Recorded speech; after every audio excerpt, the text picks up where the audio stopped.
The river does not care for the decree of a king, but the God of the river sees the tears of a mother.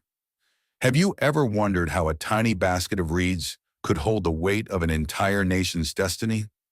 Or how the very water meant to be a grave became a cradle of salvation?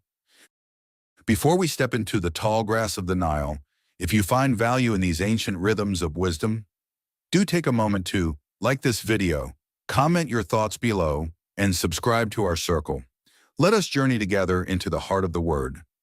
Listen, close your eyes and listen to the sound of the wind moving through the papyrus stalks. In those days, the sun over Egypt did not just warm the skin, it burned like the wrath of a pharaoh who had forgotten the face of Joseph. The air was thick with the scent of mud, sweat, and the salt of Hebrew tears. The land of Goshen, once a place of plenty, had become a forge where our ancestors were hammered into iron. Pharaoh, a man who thought himself a god, looked at the growing strength of the children of Israel and felt a cold shiver of fear. And a fearful man with a crown is a dangerous beast. He issued a decree that turned the morning bird song into a wail. "Every son that is born," he commanded, "you shall cast into the Nile." Imagine the silence in the homes of the Hebrews. Imagine a mother, Jochebed, holding her breath every time her newborn son let out a whimper. For 3 months, she hid him. She wrapped him in the silence of her love, masking his cries with the humming of her own heart. But a lion cub cannot be hidden forever. His voice grew strong, his limbs grew long, and the shadows of the Egyptian guards grew closer. She did not give up. An African mother's love is a mountain that cannot be moved. She went down to the banks of the great river. Her hands, calloused from the brickyards, moved with the grace of a weaver. She gathered the papyrus reeds, the very skin of the river. She did not just build a basket, she built a vessel of hope. She smeared it with bitumen and pitch, sealing every crack so that the water, the very water that was supposed to kill him, could not touch his skin. She made it watertight, just as Noah had made the ark, for she knew she was launching a tiny ark of her own. She placed the child inside.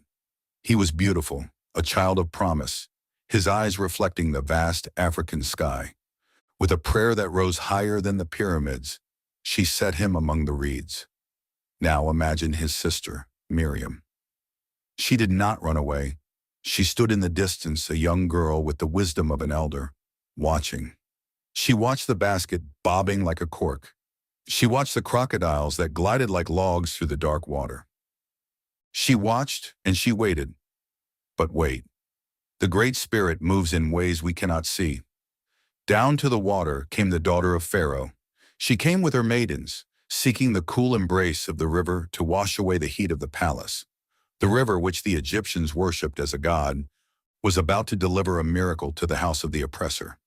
She saw it, a strange shape among the green stalks. "Fetch it," she commanded. When the lid was opened, the child did not scream in terror. He wept. It was the cry of a soul seeking its mother.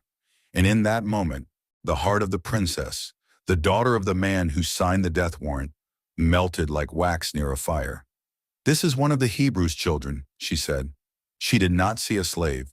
She did not see an enemy. She saw a life. Miriam stepped out from the shadows. She did not tremble. She spoke with the silk of a diplomat. "Shall I go and call a nurse from the Hebrew women, that she may nurse the child for you?" The princess looked at the girl. Perhaps she knew.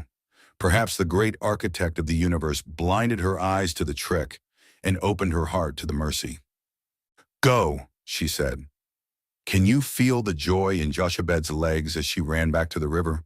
She was paid by the king's own house, to suckle her own son. The boy grew under the roof of his own mother, eating the bread of his people and hearing the stories of the God of Abraham, Isaac, and Jacob, all while the Egyptian treasury footed the bill. The Nile did not take him. The Nile carried him to the very place where he would one day learn the secrets of the throne he was destined to topple. Pharaoh thought he was drowning the future of Israel. He did not know he was merely watering the seed of his own destruction. When the boy was weaned, he was taken to the palace. The princess named him Moses, saying, "Because I drew him out of the water." In our tongue we know that what is drawn from the water is purified by the struggle. Moses walked the halls of marble, but his heart beat to the rhythm of the drums of Goshen. He was a prince in clothing, but a liberator in his bones. The desert was waiting. The burning bush was waiting. But it all started with a mother who refused to believe that the king's word was final, and a God who uses the enemy's own house to protect the chosen. The wisdom of the reeds. 5 lessons for today. 1. What was meant to drown you can be your chariot. The very challenges and rivers of life that seem designed to destroy you are often the exact tools God uses to move you into your destiny. Do not fear the water. Build your ark. 2. The courage of a mother changes history. Jochebed didn't have a sword. She had a basket and faith. Never underestimate the power of a quiet, determined soul who refuses to let the world steal what God has given them. 3. Strategy is as important as faith. Miriam did not just pray, she positioned herself. She watched and she spoke at the right time. To win your battles, you must be both prayerful and present. 4. God can make your enemies provide for you.